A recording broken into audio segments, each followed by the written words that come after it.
yeah, obviously I'm the outreach manager at Tug, mainly doing the link building for various clients, both doing outreach and basic link building, but also more negative parts of link building.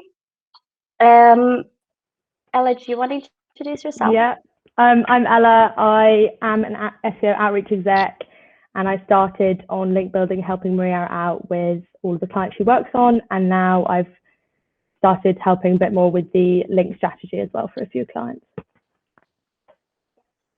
So this presentation is going to be pretty basic. It's an intro to link building, and some of you might not already know a few things. Obviously, we're quite closely with client service and other teams. But we thought that this would be good for new starters and just in general to get an understanding of link building, especially now we're expanding our link building work more.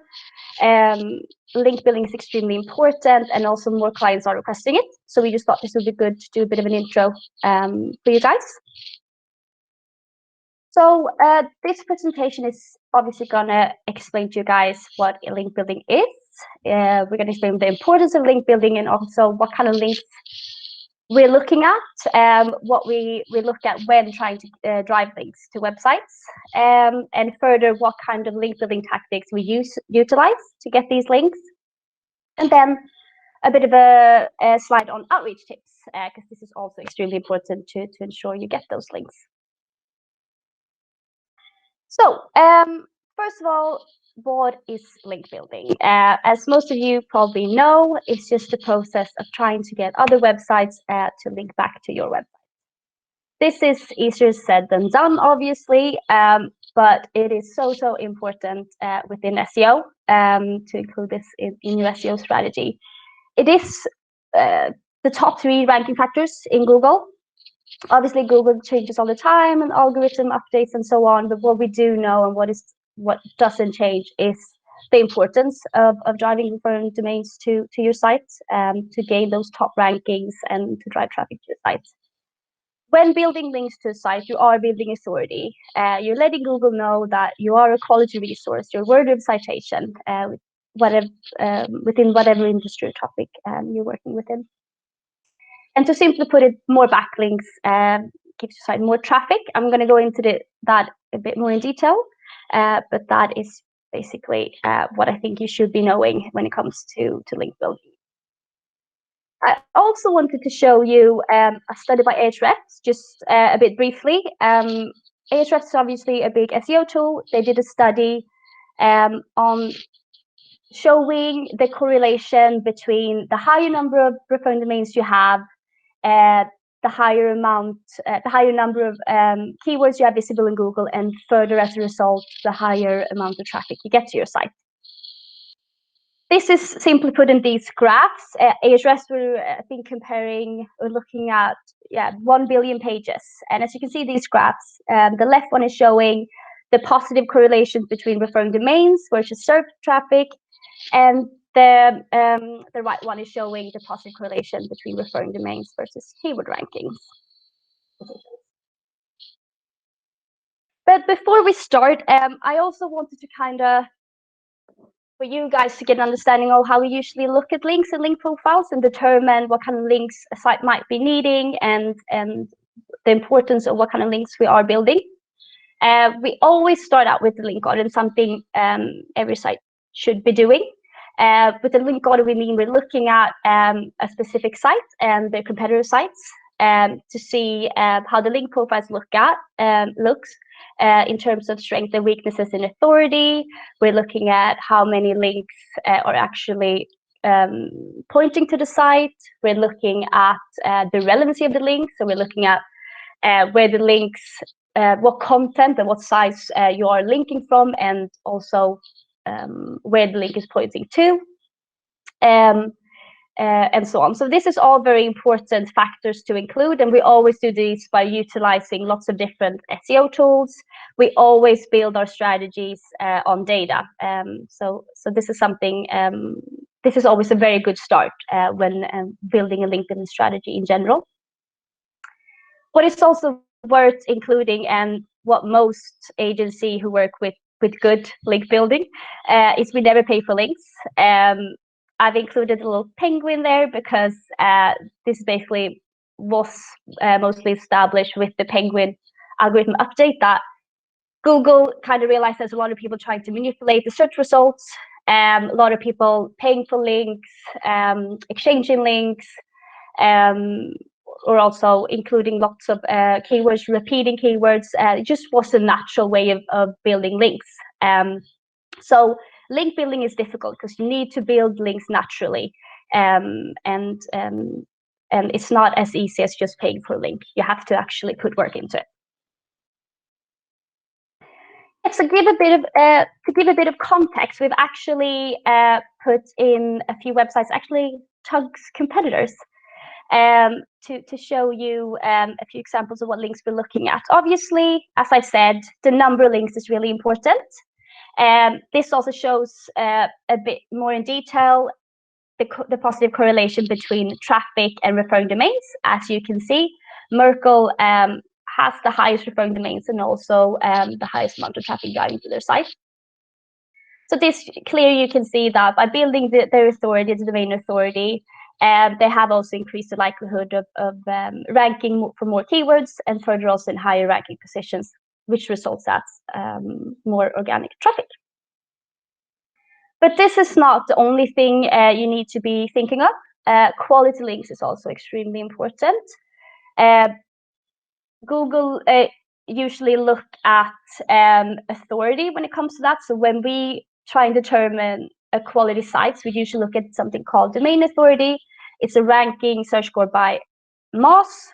It is usually determined by how many links are pointing to a site. It is the way of MOS trying to establish like how well can this site rank in search results. The strength of this site is also usually passed on to your site. That's why it's also important to build these quality sites. What's also worth emphasizing on here that if you have extremely low quality sites, this can actually penalize. Google can actually penalize your sites, and it could impact your authority negatively. But what I also want to establish is that we are always looking at natural link profiles. So obviously, it would be great if you can just drive links from BBC, CN, and the Evening Standards. That's great. But those are also extremely difficult to get links from, and they don't just hand out links like that. So we also look at a good distribution of links from different domain brackets. And this is what this bottom left graph is showing. It's showing the distribution of links from different domain brackets. So this is something we also usually recommend when driving links. Link building tactics should also be looking at driving referring domains from different sites with different domain authority, with the exception of obviously not too low and spammy links. What we also look at is where the links are pointing. So what areas of the sites and how many links are pointing to those. This is also very important because if you drive links to deeper pages, you also help them perform better. With deeper pages, I mean pages that are not the home page. So driving links to deeper pages also helps you rank more efficiently for specific keywords. This graph is obviously showing the distribution for our Tug's competitors, how many links are linking to the homepage versus deeper pages. This is also very important to look at. Usually when we build link building strategies, we look at this because this can also help you and inform your future link building tactics. Are competitors driving links to 1 different pages? What are these pages? Is there specific content we should be creating? Is there specific content that's driving really good links? Then this can help you see if there's any content outreach you should be doing, or digital PR and so on. So we'll be going through that later. What this also can help you understand is the relevancy of links, because we look at link quality and we look at a number of links, but we also look at the relevancy of the link. So obviously, it needs to make sense. Whatever content you're linking from, that links need to make sense of that content, and also it makes sense what you're linking to. Obviously, this deeper page links help with that. So Maria has obviously taken you through the importance of links and how we might conduct a link audit for a client. And from the back of the link audit, we would then decide on what tactics we might use to get these links. So the three main ways we start this is basic link reclamation. And these are kind of the quick wins. They've got quite high conversion rates. The first one is brand mentions, and we do this by identifying mentions of the brand on publications where the link has not yet been included. So the example here is eConsultancy published an article about a day in the life of Emily Knox, and they included the mention of Tug Agency, but they didn't include a link to it. So we would then outreach and ask for them to include the link. Secondly, we try and do relinking, which is when we identify existing homepage links and relink them to deeper pages. This is really useful, as Maria said, if you want to build authority to a deeper page. So, for example, a blog or a product page. Example here, we have Tug being mentioned in relation to SEO, and it does include a link to the homepage, but we thought it might be better suited to go to the SEO services page as it's more relevant. And thirdly, we have competitor link replication, which is where we identify opportunities where main competitors are being mentioned and where it might be relevant for them to include a link to a client as an additional resource. So example here is there's an article about the top 100 digital marketing companies in London, and Tug isn't mentioned in it yet, but we could always outreach and say, hey, look, it would be really valuable to your readers if you included Tug as well.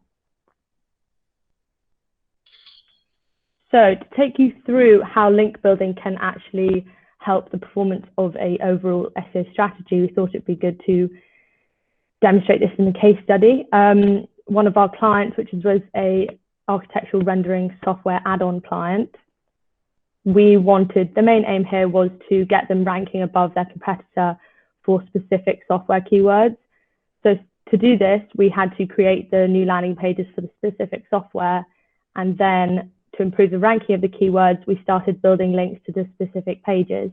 So we did this by both identifying new brand mentions, which also mentions the software in question, and also relinking homepage backlinks. We built loads of links this way, and it was really successful, resulting in the client now ranking in position 3 for the main software keyword, which is above its main competitors, and gaining a featured snippet for one of the top keywords. So that's really good. So obviously, as Ella described, the main basic link reclamation works really well to build links, but we also build links in more creative ways. Digital PR is an extremely successful and popular tactic used by most link builders, really. Usually talk about link earning in link building. And obviously, digital PR is a great example of that, because we actually provide stories and we provide assets to journalists in question. But what is digital PR then? It's basically a link building strategy where we utilize PR tactics. We're trying to create an asset that journalists and publishers actually want to cover a story on and build a story on and an additional link to. This is obviously also easier said than done. As most PR agencies know, it was difficult to get that coverage and interest and attract journalists, but even more difficult to get a link from this. But when building these strategies, we usually do a lot of like everyone needs to do an advertisement and PR, that it needs to make sense, the topic. We need to try and figure out like what is trending now, what are people talking about now, what are people searching about, for it to obviously make sense to whatever brand you're trying to create this campaign for. We use a lot of tools for this: Google Trends, Reddit, Answer the Public, looked at news stories all over, just to try and determine what would be picked up by journalists and what they would find interesting. What's also important when looking at trying to figure out topics is to talk to everyone. Obviously, you need to consider your target audience. You need to consider the little circle, but also try and consider outside that consumer circle. You want to consider them, but you also want to consider people you want linking to your content. It's also important to attract some kind of emotion. There's a few link building agencies talk about when coming up with a topic, would people talk about this in the pub? So actually, would this actually be something people are interested in and talk about afterwards? Or if it's not, maybe you should not move forward with that topic.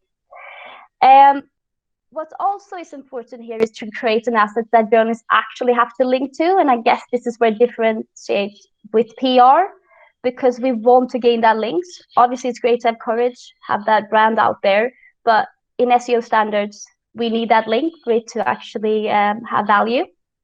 So if you can build a story without having to link to that asset, then you should probably consider the asset you're creating.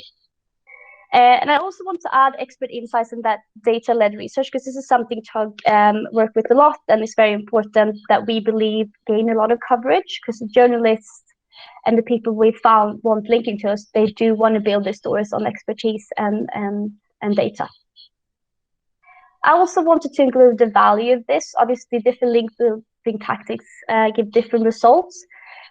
With this, as you create lots of important assets, you also position yourself as an industry expert. So you actually, with these digital PR assets, you show yourself as a quality resource, a site worthy of citation within whatever industry you're in. I'd also say it's a great way to try and get high authority links in a scalable way. This is also a great way to build natural links. You give the journalists have decided to include your link in the content. They think it's valuable. They think it gives editorial value, and therefore has a natural positioning in the content. I also want to add relationship building, because what is important in link building is also, and that's what makes it so similar to PR, you need to build those and establish those relationships with journalists.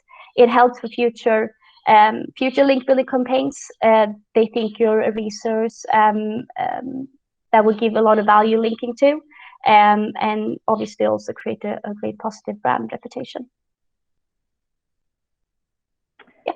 So Maria's taking you through digital PR, but there's actually two types of digital PR, which I believe and we think works best when you do them together. So a layered approach with both reactive and proactive PR is really helpful when you want to mitigate the risks of a campaign not taking off. So reactive PR focuses on reacting to current opportunities that can be utilized to gain backlinks. The way that we find these opportunities is through platforms such as Twitter or Help a Reporter Out. So journalists go on Twitter and they use the hashtag #JournalRequest to seek out expert comments, testimonials, or data for the articles that they're about to write.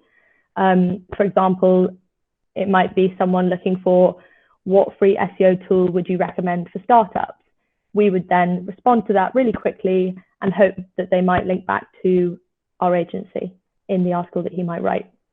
But the problem, or maybe the good thing about this, is that the key to reactive PR is that you have to act fast. The tactic works best when you have an expert who can provide a comment within an hour or two of the request going up. So it's really important to both monitor these journal requests kind of daily, make sure you're not missing anything important, and that the client is willing to be on hand when these requests come up, which is why I think it's really important to both do reactive and proactive at the same time, because if reactive's not working, then you've always got the big campaign to, help you along with it. So proactive PR focuses more on the exciting creative content campaigns, including data analysis, surveys, or interactive graphics. So we create the newsworthy content without it happening naturally. Important thing here is that you want to identify the story you want to tell and find a way to get to that point. So you think of the headline that you want, and then you use the surveys or the data or the graphics to then tell that story. Although proactive PR takes a longer time to carry out, it's really essential that the story is still relevant when you're outreaching it. You don't want to think of an idea that's relevant now, but might go out of date when the campaign eventually comes to the end and you start outreaching it, because journalists don't want to write a story about something that happened 2 months ago. So it's really important to think back from the time that you might be outreaching and start your campaign a few months before. Yeah, so we wanted to give you an example of a digital PR piece we did for one of our clients. they work within car hire and car sharing, and we want to expand our link building strategy. We've identified that a lot of competitors were driving a high number of links through digital PR. So what we did and decided to do is identify a story where we can build a digital PR campaign on. As I said, we started looking at what are people talking about, what is relevant now. This was just after lockdown. There's a lot of discussion about change of transport and in regards to sustainability. We saw during lockdown not many people were using any cars or whatsoever, but then afterwards there was a big increase in carbon emissions. There was also a lot of stories on, are people driving more, are people considering buying cars more, and so on. So our tactic then was to conduct a survey exploring the change of people's driving habits during lockdown, or car usage habits. This data then would act as an interesting hook for journalists to base the story around. Our asset here, there's quite a lot of assets we found out here. We had a lot of, we had findings that we want to highlight in the press release. We then created a blog post to create a story on this and highlight the findings. We had data visualizations. We had our clients' expert comments to add to this. It's a really interesting piece. What was also, what we learned with this and was also important in this digital PR is to plan it out, and the importance of timings here. If you have, for example, a specific publication date where you want to publish this, you set that date and work backwards. So feed in every kind, you have to feed in all the actions that you need to fit into each stages. So that could be everything from coming up with the questions, reviews, feedback, content creation, content finalization, all of that to ensure that you actually get it on time. Because as Ella says, it's really important to make sure that it's relevant when you also outreach it. This is something we realized during working out this digital PR piece. What was also great here is that we afterwards could reuse this digital PR piece and the findings that we got from this in a more reactive way. Now it's even more interesting to look at what's going to happen after the third lockdown. We're refocusing it a bit, looking at more how people's attitudes are towards sustainable living in general, and we're creating a new piece on that, utilizing our old findings, but also current data from our client. With this, we'll be monitoring news, reacting to news, and see if journalists would be interested in this kind of story, as well as looking at journal requests from journalists on Twitter and help the reporter out. So, yeah. So we've kind of taken you through these strategies we might use in link building and how we might get these links, but one of the most important parts is actually outreaching to the journalists, because you can have all the great opportunities, and if you fail to outreach properly, then nothing is going to come from it. So I think one of the most important things you can do is you have to find the right contact. So there's no point in contacting the news desk of a newspaper, because it's just going to go to, it's not going to be personalized at all, and you might not even get it to the right person. So the way we do this is we use a mixture of tools. So we use Rocket Reach, Response Source, and LinkedIn, and they all work kind of simultaneously to find the right email for the journalist you're trying to get your outreach email in front of, which is really helpful, those tools. And it's also really important to personalize the email. So make sure the journalist reading your email knows that you've actually read the article. You haven't just sent out the same email to 10 different people. So just a sentence like, the article provides an interesting overview of how link building can affect website ranking. And straight away, the journalist is going to be like, oh, okay, they've actually put time into reading this article that I wrote. And another thing is explaining why the link might actually help them and their readers. You've got to tell the journalist that this is of value to the readers, maybe improving their user experience on the site, or giving them additional resource, something like that is really useful. And finally, following up, this is I think, one of the most important parts. Journalists are super busy. They get thousands of emails into their inbox every day that looks basically just like yours. And it's really important to make sure that yours doesn't slip through the cracks. So sending a quick follow-up message in the next few days, just to remind them that it's a quick query that you've got, just to include the link in the article. And the conversion rate is a lot higher from follow-ups than from first emails. So it's really important. Yeah, and we also want to give a few tips in terms of the PR outreach. Obviously, that is a bit more different. You don't have the mention recognition of your brand or anything. So usually, while working with link building, you create a specific list for your client as you go along. But depending on what you're writing about, there might be a need to create that list from the start. It's important to then go through websites and blogs and see where are similar content being published. Also looking at specific editors and journalists, what are they writing about, what are their conversations on social media. This could also help you identify journalists that will be interested in your digital PR content. When it comes to obviously more reactive PR, you would look at journal requests and journalists actually discussing this topic in general. What's also important, obviously, we do a lot of calling as well at TUG. Sometimes we think that's better to establish that personal connection, but a lot of journalists also prefer emails. So when it comes to email, everything matters, not just the content of emails, also the subject line. As Ella says, journalists get so many different emails and so many different press emails. It's important to stand out, and we're usually finding it that headlines and the actual research findings is usually a good way to put into the subject to catch interest. What's also worth highlighting is that sometimes you want to attach everything you got and just send everything over to journalists, which you probably should, but you shouldn't put it as an attachment, because that could actually look spammy, and then journalists wouldn't open that email. So instead, include it in the body. If there's lots of images, visualizations, and other kind of data that you need to send through, then use Dropbox instead. And it's always important to also include the actual page or asset link that you want them to link to.